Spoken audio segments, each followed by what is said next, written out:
Bakso-bakso ini tuh juga berukuran super tidak wajar. Pertama, ini tuh namanya bakso lava dari bakso rusuk Yos. Dia tuh disajikan di atas hot plate dan disiram kuah super pedas. Terus di dalamnya masih ada bakso beranak plus potongan cabai dan juga saus yang super pedas. Tapi jangan salah ya, bakso di sini tuh super ngedaging. Kelihatan banget kan dari teksturnya. Yang kedua ini bakso corongnya pentol pedas Alicia ya guys. Waduh, lihat bentuknya ambigu ya. Dan pas dibelah, tara, ada harta karunnya dong. Mulai dari telur ayam, pentol beranak, daging cincang, sampai potongan cabai semuanya ada dong. Dan ini tuh Mimin nobatin sebagai makanan terpedas yang pernah Mimin cobain. Tapi soal ukuran, bakso jumbonya Pak Sarju ini nih yang juara. Saking gedenya, ini tuh bagaikan miniatur matahari. Dan gak cuman gede-gedean, ini tuh teksturnya juga cakep pol. Isiannya juga variatif banget. Mulai dari bakso iga, bakso kerucut mercon, tetelan, sampai masih ada bakso beranak di dalam bakso beranak. Waduh, bakso beranak pinak mah ini namanya.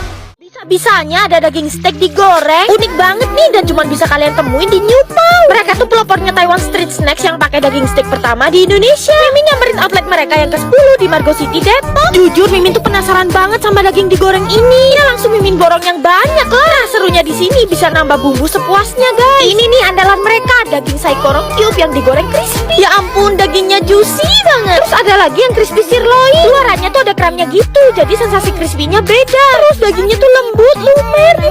Gak nyangka Mimin kalau daging digoreng tuh seenak ini. Selain beef, mereka juga ada menu baru, smoked beef. Seporsi isinya sebanyak ini dan smoked beefnya gede-gede banget. Dan pastinya juga ada ayam crispy ya. Kalau bumbu favorit Mimin sih yang cheese mix chili garlic onion ya. Cobain deh mix rasa ala Mimin, pasti bakal ketagihan. Karena konsepnya beef to go, jadi bisa ngemil sambil ngemil, sambil main game atau ngedit video ini.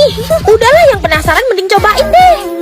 Demi dapetin nasi Madura ini, Mimin harus belusukan ke daerah Pabean, ngelewatin orang-orang yang lagi tidur ini. Amit sewu.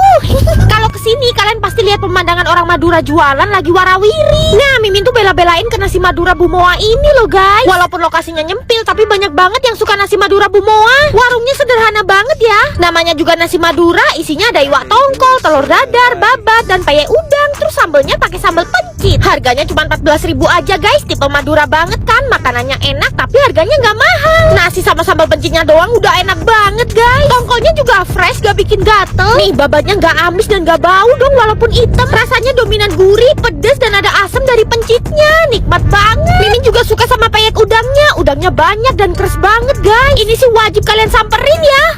Thailand kok bisa lebih gede ya dari babi lokal kita? Dengkulnya aja sejumbo ini guys. Emang ya dimana ada babi di situ pasti dikerubungin banyak orang. Ya iyalah, babi kan udah jadi makanan sejuta umat di Thailand. Apalagi babinya crispy kayak gini. Wah, gak bisa nolak lah Mimin. Nah jadi di sini kalian bisa pilih mau bagian pork belly atau pork knuckle kayak gini ya. Dan pork knuckle-nya ini bener-bener sejumbo itu guys. Tapi pas Mimin coba, babinya alot banget. Kulitnya emang crispy sih, tapi agak keras gitu loh. Dan rasanya kurang asin ya. Nah kalau makannya pakai sambal Thailand ini jadi lebih ada flavornya. Ya tapi mau gimana pun daging babi gak pernah salah sih guys. Kalian cobain juga ya kalau ke Thailand, lokasinya di Suk Siam. Lain emang makan soto di sini dikasih balungan seember kayak gini dong. Waduh, rezeki anak soleha kayak Mimin ini namanya. Malam-malam Mimin tuh kepengen makan soto ayam. Langsung lah ke soto langganan Mimin, soto Cakang. Soto ini tuh tipe Mimin banget ya, barbar pol, gak ukuran guys barbarnya. Kuahnya dicidui pakai gayung. Pokoknya gak ada deh yang ngalahin kebarbaran wong Surabaya keturunan Madura. Nah niatnya Mimin makan soto tuh normal aja. Pas minta balungan lah malah dikasih seember full dong. Ya seneng banget lah Mimin. Padahal belinya cuma satu mangkok, tapi bisa ngerokoti balungan-balungan ayam sepuasnya. Kasih sambal guys biar makin mantep. Saking banyak tulangnya sampai kadang nemu yang bener-bener tulang dong, gak ada dagingnya. Tapi serius deh, sensasi makan soto sambil krokot-krokot tulang ayam kayak gini tuh nikmatnya luar biasa emang. Walaupun agak gak wajar ya makan sotonya satu mangkok tapi balungannya seember. Kalau kesini jangan lupa minta balungan ya, siapa tahu dikasih seember juga kayak Mimin.